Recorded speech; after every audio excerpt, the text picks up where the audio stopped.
Aha, ndasubiye kubaramutsa amahoro y'Imana yongere kubana namwe bakunzi ba Nuje Entertainment. Niteka ridasanzwe kongera guhana namwe, iteka ridasanzwe kongera guhura mu biganiro nk'ibi vyagutse vy'umuziki n'abanyamuziki muri rusange.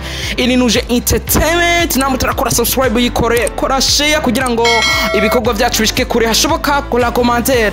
Nanje mwamaze kunyumvijwe ni Jamal for the MC Voice of the Money, Mike Masterpiece Keeper Motivation Champion.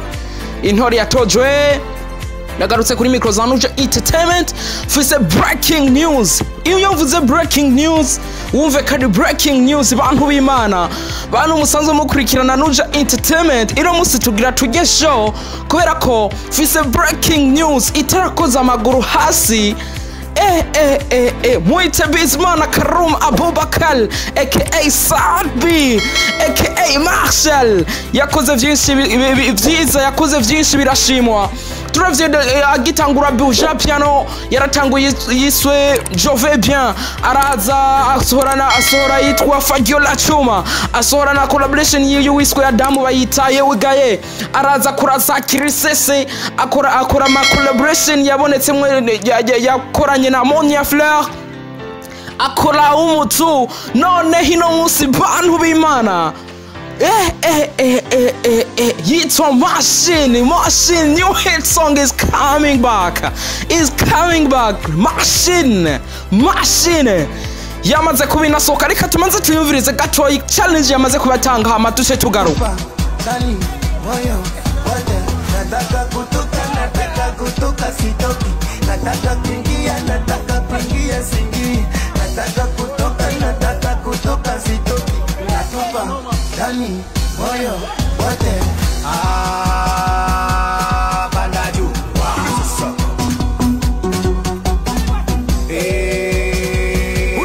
shuka chini. Yes, rero nuko nina ndirimbo tugarutse gatoyi. Indirimbo tugerageje kuraba Je vais bien agitangura Buja Piano ni indirimbo yaja ikonvenga. Iyi ndirimbo yaje yerekana urundi gwego muziki wa Sad. Amaze gutangura Buja Piano bacha barabikunda, abakunzi b'umuziki Burundi barabikunda, acha bakubiti yiswe Fagiola Chuma nayo nyene zibikora neza.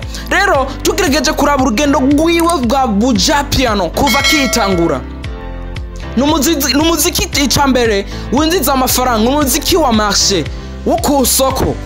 Kuva tangwe gusohora Buja Piano, kuva tangwe gukora Buja Piano, ugerageje kuraba meme na kariya yiwe muziki yarahindutse, meme n'ukuntu yaririmba vyarahindutse, meme n'uburyo amafaranga yinjira vyarahindutse baro. Ni upupu. Muite Sadbi satura mabafre agiye novuga ngo kubaboneka inyuma yo gusohora Machine indirimbo novuga ngiri hanze, agiye kubaboneka muri tour zigiye zitandukanye ku mugabane wa Europe. Bantu b'Imana, Sadbi ndabibutse ino sama kuva yagata kuva vyakabaho namba mu Burundi harabaye amashow 99 naba harabaye amashow 100. King Sadbi yabaye participe mu mashow nka 99, donc yakoze 99% ku mashow yabaye ngaha mu gihugu cy'u Burundi. Noneho bantu b'Imana no hanze agiye kubaboneka Belgique, aboneka Sweden, aboneka aboneke France, ivyo vyose ni vyamwa biriko vyamuka kuri Buja Piano. Abantu turi kumwe mushire commentaire mwandike commentaire kugira ngo muite Sadbi inyuma yuko avuze ati ewana umuziki dushaka kuhindurira izina. N'ababanyi bo mu bihugu bibanyi barahema, baravuga ati umuziki w'u Burundi warahindutse ku gwego gwiza. Nawo nyene baravuga ati gusubira gutobora iyindi nzira mu muziki w'u Burundi biracagoranye. Ivyo vyose dufise abaririmbyi babigizemo uruhara, dufise abaririmbyi bagize uruhara bagize ingufu zidasanzwe. Rero tune twavuga Sadbi wumve inkingi y'umuziki w'u Burundi, na hariho na new generation ikirakora irikikora neza bigashimwa. Me Sadbi afatiye runini umuziki wacu w'u Burundi, ico nta woreka kukivuga. Amadil yarayakubise ngaha mu gihugu cy'u Burundi, haba muri Bujumbura araja no mu ntara hagati arashwanyaguza.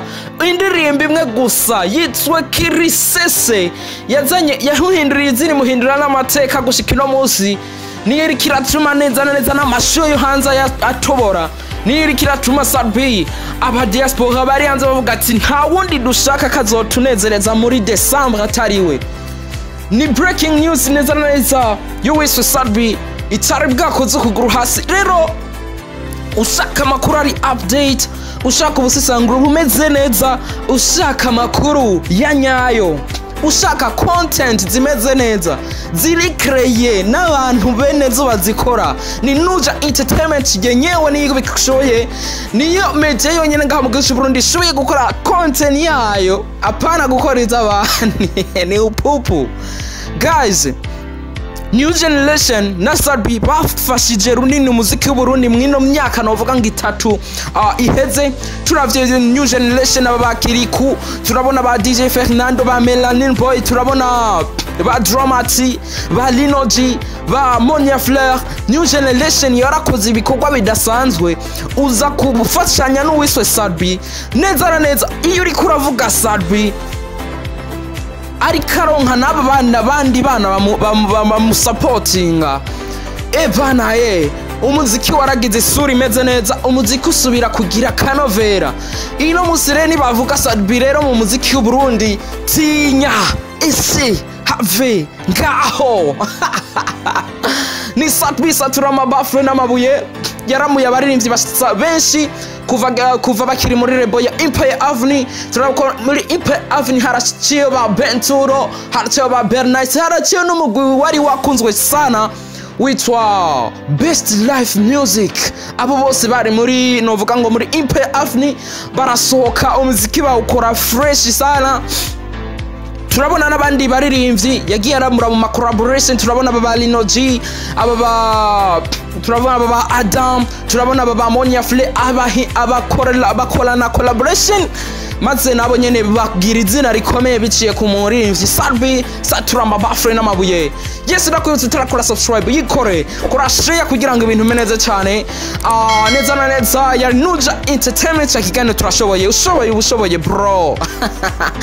Yari Jamara Free the MC, voice of the money, Mike Masterpiece keeper, motivation the champion hore yatojwe. Ndetse dusubire mu bindi biganiro. Ciao ciao.